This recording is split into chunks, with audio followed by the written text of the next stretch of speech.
Uroj që t'jeni mirë fillimisht.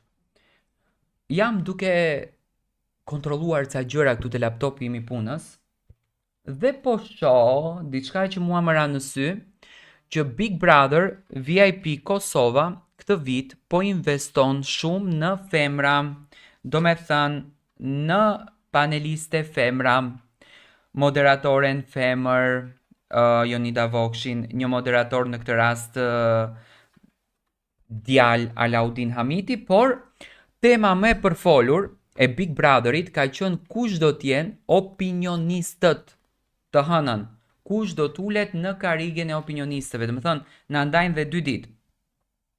Çfarë pritet të ndodhë të hënën? Ajo që do ndodhë të hënën është kjo. Do të ftohen banorët në Prime, dikush do të futet nga studio, dikush do të futet nga dera jashtme, dikush do të futet me helikopter, do me thënë kështu